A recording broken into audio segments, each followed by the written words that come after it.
Hello friends, welcome back to my channel English Literature I Read For You, and I'm your English Literature reader Nazma Nadeem Khan. Today in this video we are going to discuss important writer PGT writer Kamla Das, MCQ based on her works, and the students who are belong to PGT, maybe it DSSB, JIC, EMRS, whatever it is be, they can watch this video and get the benefit. तो आप सभी हमारे इस channel को subscribe कीजिए, like कीजिए, share कीजिए and be a part of a literary journey. So let's start our video. Question number 1. When did Kamala Das born? Kamala Das का जन्म कब हुआ? अगर आपने हमारी बायोग्राफी ऑफ कमला दास की वीडियो नहीं देखी है तो प्लीज़ हमारे चैनल पर जाइए और इस वीडियो को देखिए. कमला दास का जन्म हुआ, हमारे पास 4 ऑप्शंस हैं. ऑप्शन नंबर ए पर है 1935, 1934, 2009, 1954 and the right answer is 1934. Move to the next one. In which year did Kamala Das die? Kamala Das की मृत्यु कौन सी ईयर में हुई? Let's check out. 2009, 2004, 2010, 1998 and option number A is right. 2009 में उनकी डेथ हुई. अगले क्वेश्चन की तरफ बढ़ते हैं दोस्तों. Name the autobiography of Kamala Das. Kamala Das ने एक ऑटोबायोग्राफी लिखी जिसका नाम था, and we have 4 options. Number A पर Entekatha, alphabet of lust, siren and introduction.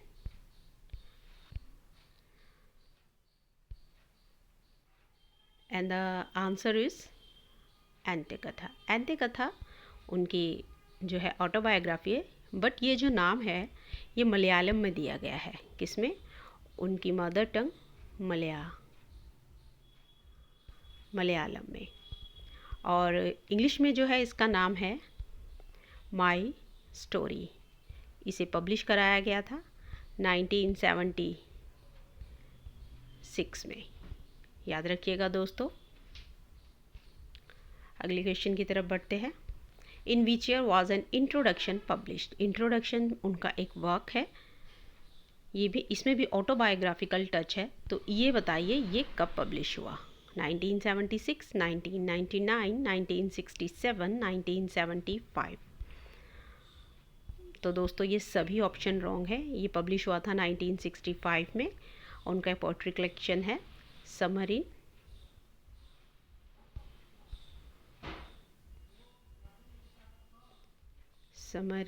Calcutta. Move to the next. The dance of the eunuch was composed by. Dance of the eunuch एक बहुत ही खूबसूरत रचना है जिसे लिखा है, तो हमारे पास है 4 ऑप्शंस. इसे लिखा है निसिम इज़िकिल ने, कमला दास ने, टी.एस. इलियट ने, ए.के. रामानुजन ने. जैसा कि हम सभी जानते हैं निसिम इज़िकिल, कमला दास और ए.के. रामानुजन जो हैं वो इंडियन राइटर्स हैं और काफ़ी फेमस राइटर हैं, इंडियन राइटर्स हैं. टी.एस. इलियट जो हैं वो एक मॉडर्न हिस्ट्री और विक्टोरियन राइटर की कैटेगरी में आते हैं. ब्रिटिश पोएट राइटर हैं, तो वो तो एलिमिनेट हो जाता है ये वाला ऑप्शन. तो डांस ऑफ द यूनक जिसे कंपोज किया है वो है कमला दास ने. अगले क्वेश्चन की तरफ बढ़ते हैं. Who has penned the following lines? I am the sinner, I am saint, I am the beloved and the betrayed. ये जो लाइन्स हैं ये किसने लिखी हैं? तो ऑप्शन है हमारे पास Sarojini Naidu, Mulk Raj Anand, Jhumpa Lahiri, Kamala Das. And the right answer is Kamala Das. और दोस्तों ये लाइंस जो हैं ये आई हैं एंड इंट्रोडक्शन में, इंट्रोडक्शन एंड इंट्रोडक्शन, जिसे कि समर इन कैलकाटा में 1965 में पब्लिश कराया गया था. तो move to the next question. In which year did Kamala Das impressed Islam? Kamala Das जो थी वो एक काफ़ी एक फैमिली रूढ़िवादी जो है मलयालम फैमिली में पैदा हुई थी, हिंदू फैमिली में. बट जो है वो काफ़ी ज़्यादा एग्रेसिव नेचर की थी और ओपन माइंडेड थी. धीरे धीरे जो है उनकी लाइफ में कुछ ऐसे इंसिडेंट हुए तो उन्होंने इस्लाम धर्म को कबूल कर लिया और उनका नाम जो उन्होंने चेंज किया था वो था कमला सुरैया।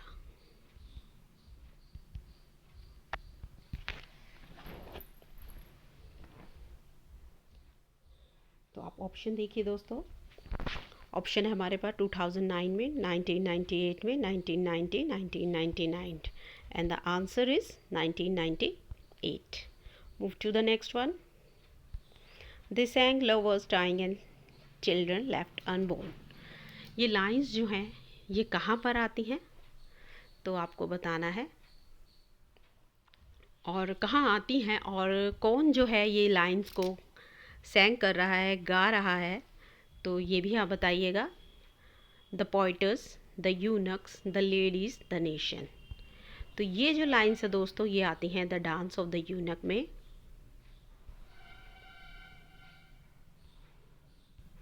डांस ऑफ द यूनक जो है वो भी जो है एक पोम है जिसे लिखा है कमला दास ने, और इसे पब्लिश कराया गया था समर इन कैलकाटा में 1965 में। ये उसी कलेक्शन की एक पोएम है, समर इन कैलकाटा। तो ये जो यूनक हैं ये इन सॉन्ग्स को गा रहे हैं। नेक्स्ट है हमारे पास कमला Das poetry was described as. कमला दास की जो पोइट्री थी वो किस तरह से डिस्क्राइब की जाती है, क्या कहा जाता है उनकी पोइट्री को, किस तरह की पोइट्री थी, किस तरह की कविताएं, नॉवेल्स, स्टोरीज़ वो लिखती थी। Confessional, social, experimental, religious and the answer is confessional. जैसा कि हम सभी जानते हैं वो कन्फेशनल पोइट्स की कैटेगरी के में इंक्लूड की जाती हैं, और वो काफ़ी ज़्यादा रेवोल्यूशनरी थी और काफ़ी ज़्यादा टैबू के अगेंस्ट जो थी वो लिखती थी। फीमेल इमेंसिपेशन, फीमेल जो है आइडेंटिटी के लिए, फ्रीडम के लिए, लिबर्टी के लिए, और मेल डोमिनेशन के अगेंस्ट वो प्रोटेस्ट करती थी। नेक्स्ट है हमारे पास pen name of Kamala Das. Kamala Das का पेन नेम क्या था, यानी उनका जो घर का एक नाम कह सकते हैं, छोटा नाम भी बोल सकते हैं, वो क्या था? कमला सुरैया, मधावी कुट्टी, या उन्हें कमला कहा जाता था या उन्होंने दास यूज़ किया था। तो राइट आंसर इज़ मधावी कुट्टी। मधावी कुट्टी जो था उनका पेन नेम था। कमला सुरैया जो था उन्होंने इस्लाम को एम्ब्रेस करने के बाद, एक्सेप्ट करने के बाद जो था अपना नाम चेंज किया था। Move to the next. Old play house by Kamala Das was a poem of. उनकी एक पोइट्री कलेक्शन था old play house and the other poems.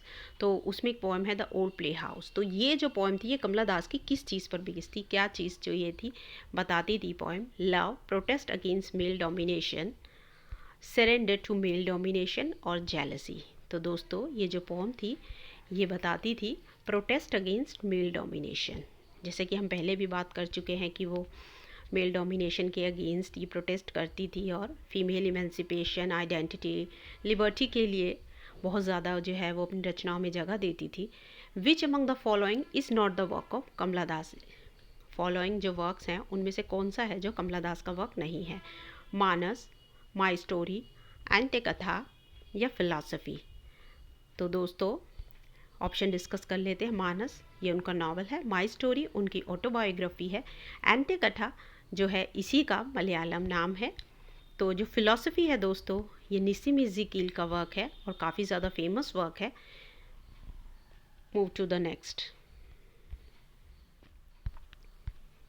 Which among the following is not a novel written by Kamala Das. Kamala Das ने काफ़ी सारे genre में लिखा है, novels लिखे हैं, शॉर्ट स्टोरीज़ लिखे हैं, पोइट्री कलेक्शंस लिखी हैं, पोइम्स काफ़ी जो है वर्क किए हैं उन्होंने। तो इनमें से जो कौन सा है उनका नॉवल नहीं है तो देख लेते हैं। मानस ये उनका नावल है, सायरन ये भी उनका नावल है, old play house, alphabet of lust and the old play house is a poem. तो move to the next. I do not love, I can not love, it is not in my nature of love, lines appears in. अब ये जो lines हैं ये कहाँ आती हैं? तो दोस्तों हमने जो है उनकी इंपॉर्टेंट कोट्स पर एक अलग से वीडियो बनाई है। अगर आपने वो वीडियो नहीं देखी है तो हमारे चैनल पर जाइए और उस वीडियो को देखिए। वहाँ पर एक एक पॉइंट को, एक एक लाइन को डिटेल में एक्सप्लेन किया गया है। Summer in Calcutta, Radha, Padmavati the harlot, the sunshine cat and the answer is the sunshine cat. Sunshine cat में जो है इसको पब्लिश कराया, लाइन्स ये जो हैं अपीयर्स हुई हैं, और सनशाइन कैट जो है वो अपीयर होती है समर इन कैलकाटा में, उस पोइट्री कलेक्शन की एक पोएम है। Move to the next question. Parents of Kamala Das, Kamala Das के जो माता पिता हैं उनके बारे में बताइए। तो ऑप्शंस देख लेते हैं दोस्तों। वी.एम. Nair, Balamani Amma, Diana Ezekiel, Moses Ezekiel, Attipat Asuri Krishnaswami, Komala Tammal, D R K. कृष्णस्वामी, गयम्बाल। तो ऑप्शंस देखकर ही आप समझ गए होंगे कि वी.एम. नायर और बालामणि अम्मा जो हैं वो कमला दास के पेरेंट्स हैं। इजिकील से आप समझ गए होंगे कि ये निसिम इजिकील के पेरेंट्स की बात हो रही है, और ये ए.के. रामानुजन के पेरेंट्स हैं दोस्तों, देख लीजिएगा, ए.के. रामा। नेक्स्ट है आर.के. कृष्णस्वामी, यानी कि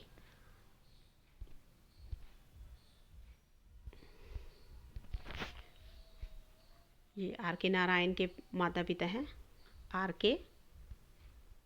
Narayan. Move to the next question. अगले क्वेश्चन की तरफ बढ़ते हैं, उसको देखते हैं। In which year did Kamala Das get Nobel prize. अब देखिए इस क्वेश्चन को अच्छे से समझिएगा कि कमला दास को नोबेल प्राइज़ कब मिला। अब आपको ये देखना है, अगर आपने बायोग्राफी पढ़ी है, उनको अच्छे से पढ़ा है, अगर आपने उनकी बायोग्राफी को नहीं देखा है तो हमारे वीडियो पर डिटेल में उनके एक एक पॉइंट को डिस्कस किया गया, आप वहाँ जाइए और इस वीडियो को देखिए। तो ऑप्शंस देख लेते हैं। No did not get this award, कि उन्होंने इस अवार्ड को नहीं जीता। Got in 1987, nominated for literature in 1984, she rejected this award. तो दोस्तों गॉट इन जो कमला दास हैं उन्हें नोबेल प्राइज़ नहीं मिला था, बट तो उन्हें ये अवार्ड नहीं मिला था, एक तरीके से ये ऑप्शन ठीक है। तो ये वाला एलिमिनेट हो जाता है 1987, क्योंकि उन्हें मिला ही नहीं है। Nominated for literature in 1984, she rejected, reject करने का सवाल ही नहीं है।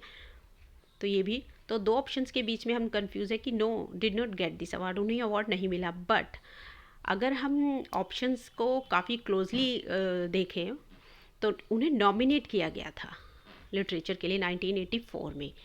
तो ये ज़्यादा जो है आंसर्स के करीब है, तो आप इसको टिक कीजिएगा।